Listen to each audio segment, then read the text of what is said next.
¿Cómo vas a saber lo que es el dolor si jamás un zaguero te rompió la tibia y el peroné, ni estuviste en una barrera y la pelota te pegó justo ahí? ¿Cómo vas a saber lo que es el placer si nunca diste una vuelta olímpica de visitante? ¿Cómo vas a saber lo que es el cariño si nunca la acariciaste de chanfle entrándole con el revés del pie para dejarla jadeando bajo la red? Escuchame, ¿cómo vas a saber lo que es la solidaridad si jamás saliste a dar la cara por un compañero golpeado desde atrás? ¿Cómo vas a saber lo que es la poesía si jamás tiraste una gambeta? ¿Cómo vas a saber lo que es la humillación si jamás te metieron un caño? ¿Cómo vas a saber lo que es la amistad si nunca devolviste una pared? ¿Cómo vas a saber lo que es el pánico si nunca te sorprendieron mal parado en un contragolpe? ¿Cómo vas a saber lo que es morir un poco si jamás fuiste a buscar la pelota dentro del arco? Decime, viejo, ¿cómo vas a saber lo que es la soledad si jamás te paraste bajo los 3 palos a 12 pasos de uno que te quería fusilar y terminar con tus esperanzas? ¿Cómo vas a saber lo que es el barro si nunca te tiraste a los pies de nadie para mandar una pelota sobre un lateral? ¿Cómo vas a saber lo que es el egoísmo si nunca hiciste una de más cuando tenías que dársela al 9 que estaba solo? ¿Cómo vas a saber lo que es el arte si nunca, pero nunca, inventaste una rabona? ¿Cómo vas a saber lo que es la música si jamás cantaste desde la popular?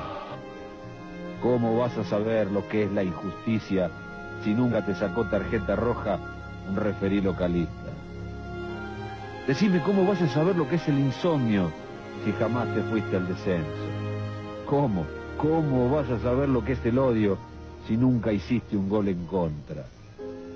Pero cómo vas a saber lo que es llorar, sí llorar, si jamás perdiste una final de un mundial sobre la hora con un penal dudoso?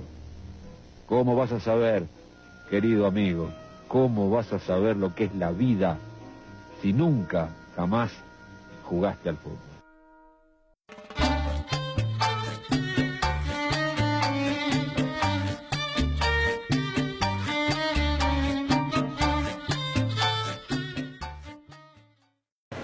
Yo nací en Resistencia Chaco, República Argentina. A los 2 años de vida viene mi hermanita a este mundo y entonces mis padres deciden ir a vivir a Buenos Aires. Entonces me crió ahí cerca de la cancha de Quilmes, la Argentina de Quilmes, muy cerca de la cancha de Boca, de River, y era todo potrero. Entonces me crié viviendo a mi papá jugar, conjuntamente con mis tíos. En el potrero me fui haciendo amigos, fui creciendo y siempre el fútbol. La única condición que ponía mi papá que si algún equipo me quería que vaya a jugar con ellos, que me compren tenis porque no podía abastecer a todo, la familia empezaba a agrandarse.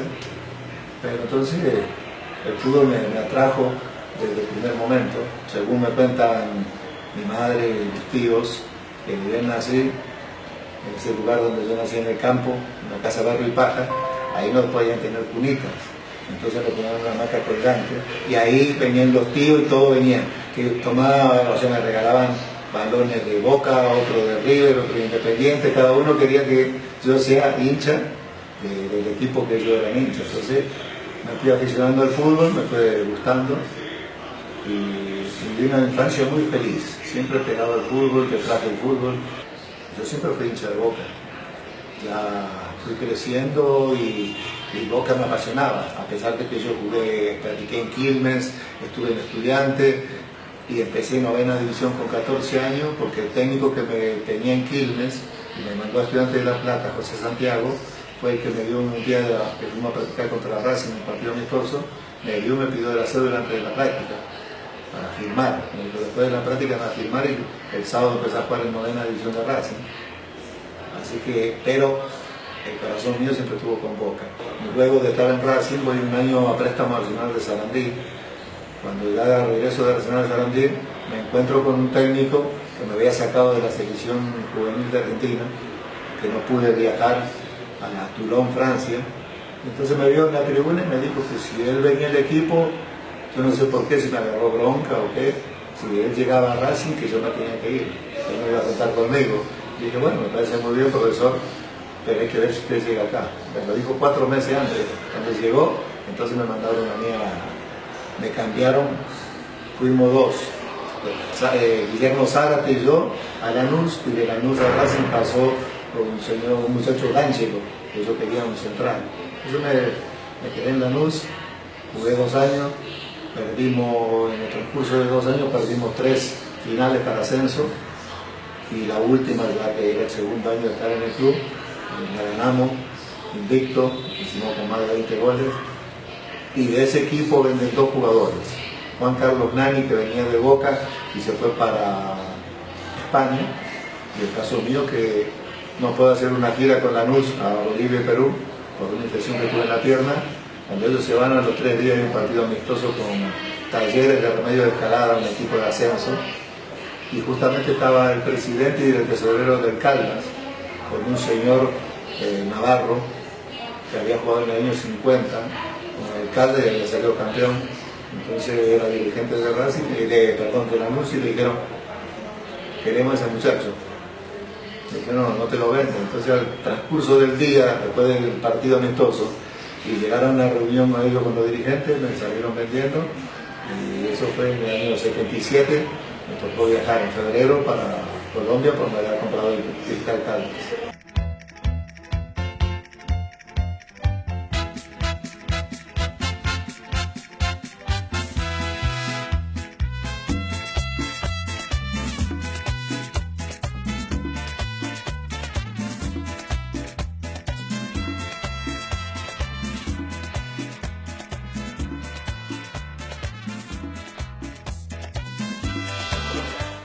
Bueno, la llegada de Víctor Hugo al fútbol colombiano se da porque él llega a Once Caldas.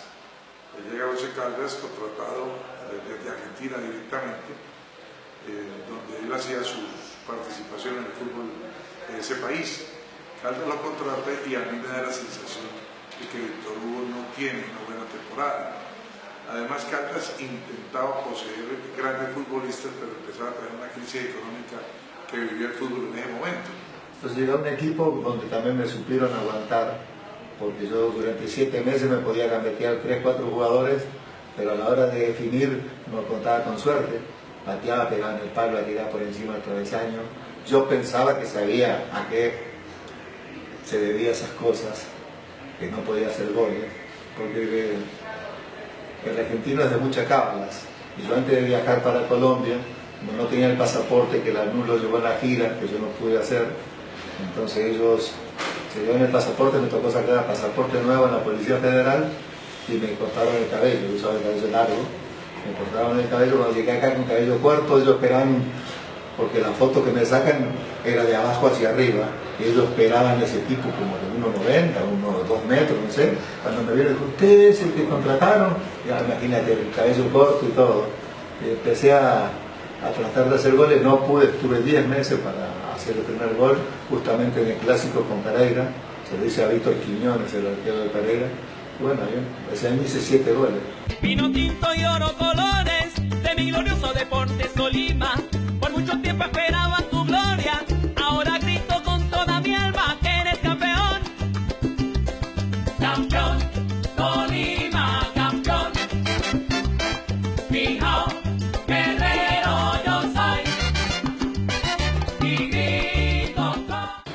En la compra que hace don Gabriel Camargo, compró un paquete de jugadores, fueron 8 millones de pesos. En ese momento eran, creo, si no estoy mal, eran 4 millones de dólares. Yo costé 2 millones de dólares, Nelson Gallego 1,5 millones de dólares, y Parrique y Marín, que venían por 500.000 dólares, los dos.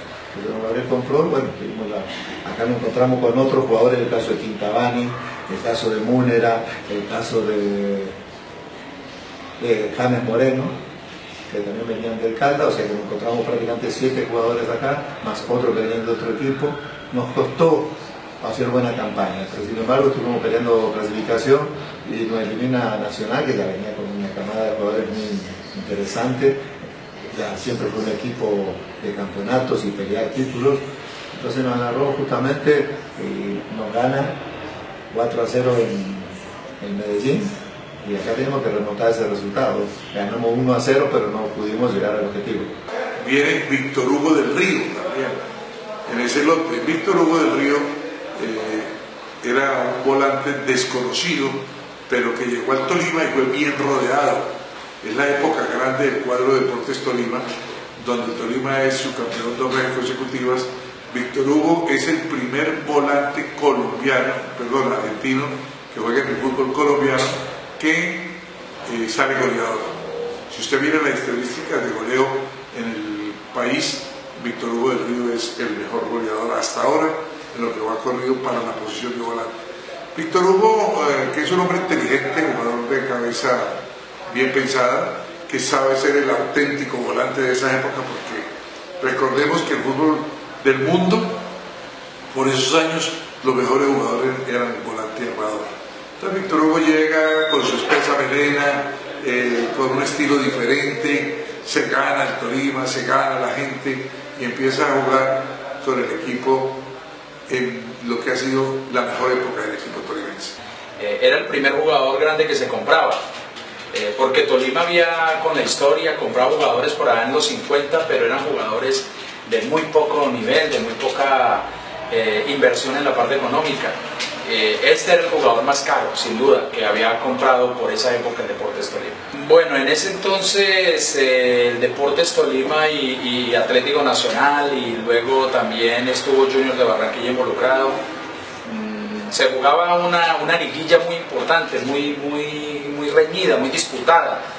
América todavía no era el gran equipo de los 80, porque apenas estaba haciendo la transición entre el 70 y el 80, pero sí habían equipos como Atlético Nacional, como el Medellín, como el cuadro Junior de Barranquilla, los dos de Bogotá, Santa Fe y Millonarios. El Deportivo Cali era grande, mucho más grande, venía de ser finalista de Copa Libertadores de América en el año 78. Así es de que eran unas liguillas como las de hoy en día, señaladas como para 6 o 7 equipos y el que se pudiera colar o meter. Y Tolima venía metiéndose en el último tiempo, y ahí se clasifica en el año 1980 ya con jugadores como Quintabani, Víctor Hugo, los paraguayos que habían llegado al cuadro de Deportes Tolima y hicieron famoso aquel Cocorico que clasifica precisamente en las finales de los 80. Éramos todos muy buenos, pero empiezo yo a hacer los goles. Justamente me contaba un señor hoy, decía, cada vez que goles en Ibagué, siempre el mismo lo hace, siempre el mismo, gol de Víctor Hugo. Entonces, hoy me contaba un señor eso. Era un líder. Víctor Hugo se le recuerda como un hombre que tiene dentro de las anécdotas, como para generalizar quién era Víctor Hugo del Río, que pierde la pelota en un partido precisamente frente al Once Caldas de Manizales en el Murillo Toro, una noche de día miércoles, pierde la pelota en la mitad de la cancha. Él sabe que gracias a que hizo una de más, como decimos en el fútbol, pierde la pelota, la toma el Once Caldas de Manizales, se la entregan a Toño Ríos hace gol. A Tolima perdiendo 1-0. Víctor Hugo coge la pelota porque él le dio continuidad a la jugada detrás del que anota, coge la pelota del fondo de la red, mientras se recriminaban Murillo, Montúfar, Quintabani, etcétera, que eran los jugadores del Deportes Tolima. Del Río coge la pelota y se va rumbo a la mitad de la cancha y de una vez la pone en la mitad y les dice: juguemos, que esto no pasa nada. Acto seguido el árbitro pita, reanudan el partido, la toca Yanio, la toca Gilberto Alcatraz García y Víctor Hugo aparece en el área y define, gol, 1-1, y vuelve y coge la pelota tranquilamente y la pone otra vez en la mitad de la cancha. Hágale que yo hago el segundo. Y preciso en las dos siguientes jugadas volvió otra vez, se metió al área, un paraguayo que la centra y Víctor Hugo que la mete para el 2-1. Él solo le dio vuelta al marcador, se equivoca, reza, peca y luego empata y sale victorioso. Ese era Víctor Hugo del Río, un líder dentro de la cancha. Partido donde Del Río tiene algo que la gente no lo olvida. Fue un partido que jugamos con el Once Caldas acá, donde él trata de controlar una pelota, quiso gambetear a un contrario y le quitaron la pelota y no hicieron el gol. La verdad, el partido estaba un poco caliente ya. Y el juez sacamos de la mitad del campo y cogió la pelota, no se la dio nadie. Gambeteó y metió el gol. Yo creo que ha sido el gol más rápido después de haber sacado después del gol. Año 81, venía Nacional y era César Cueto, el peruano, era el poeta de la zurda. Y entonces Carlos Giraldo, justamente ese día yo hago 1 o 2 goles y me puso el poeta del medio campo. Tal vez así que ese mismo año yo gano y soy la figura del año en Colombia. Y le ganó a César Cueto por muchos votos de ventaja y el goleador del año. Entonces todo eso ayudó a que en ese momento César Cueto, el gran jugador, pase a ser el segundo del año y yo el primero. Bueno, es cosa de nosotros. Usted sabe que los ídolos más siempre lo dice de todo, el poeta, él tenía como 3 o 4 sobrenombre, no lo acuerdo, pero es que esa es nuestra estructura de las que comentamos fútbol. Yo no soy tan allá de llegar a eso, pero usted mismo puede ver en la actualidad que ya aparecen jugadores y enseguida el periodista de turno, el comentarista de turno, le pone un nombre, o un sobrenombre, llamémoslo así. Entonces le decían el poeta por su condición técnica. Es que Víctor Hugo del Río la recibía redonda y la devolvía redonda, ¿no? Como muchos jugadores que la reciben redonda y la devuelven cuadrada. Tal vez me tomé muy a pecho el apodo y empecé a escribir. Y saqué muchas cosas y lo tengo eso todo guardado. El rectángulo verde, el clásico de la selva, el jugador del sándwich y la Coca-Cola. Tengo más o menos unas 200 cosas que escribí fuera de lo que escribo todos los días, que es técnica, táctica, los sistemas que veo en la Copa América, en la Copa Libertadores. Estoy pidiendo videos del Deportes Tolima para ver en qué fallamos. Sé que me hicieron o me comentan que 32 goles en contra y 25 a favor. Entonces todo eso me interesa y escribo mucho. Tal vez hace un año que no estoy escribiendo cosas de fútbol, pero tengo que agradecer mucho. Ya esta ciudad lo había absorbido, ya había echado raíces, ya tenía hijos acá y volvió para quedarse y para retirarse. Y una vez retirado, ahí sí comienza su carrera de técnico y se prepara, estudia, le dan una oportunidad muy buena por allá en el River de Buga, creo que fue donde empezó él dirigiendo. Y estuvo muy cerca de irse a Cortuluá en esa época, en los inicios, con el profesor Oscar Héctor Quintabani, cuando ya era técnico Quintabani. Pero ahí hubo problemas personales entre Quintabani y Víctor Hugo del Río. Es más, tengo entendido que él le renunció al Tolima porque él ya trabajaba con el cuadro de Deportes Tolima en las divisiones menores, y él le renunció al Deportes Tolima, se fue a Cortuluá a trabajar con Quintabani. Y estando en Cortuluá, muchos dicen que Víctor Hugo quiso apoderarse del puesto. Esa historia la contó más adelante Oscar Héctor Quintabani, que Víctor Hugo le quiso hacer, como decimos popularmente, el cajón. Quintabani se dio cuenta y sacó a Víctor Hugo, y con ese lastre está padeciendo prácticamente, porque fue la oportunidad grande que tuvo de acercarse a un cuerpo técnico interesante. Víctor Hugo quiere ir, entonces lo tiene de promotor, de conseguidor de estrellas. Él estuvo por la época de Hernán Torres, era el asistente de Hernán Torres, y después de eso, él se fue, después lo nombró en Buga, en un equipo que llamaba Atlético Buga, yo no sé así, que era del Deportes Tolima, del cual el dueño era el Deportes Tolima, y después se va ¿cómo le explico yo a usted? Se va a dar vueltas y lo contrata de asistente. Después sale y lo contrata de medidor. Entonces el proceso que hace el mencionado Camargo con Víctor Hugo del Río es el de permitirle que gane plata, pero no permitirle ni darle la oportunidad de llegar a ser técnico profesional. Tengo 28 cursos hechos, AFA, FIFA, Coca-Cola, y después los cursillos que se hacen en Colombia. Todavía me sigo preguntando.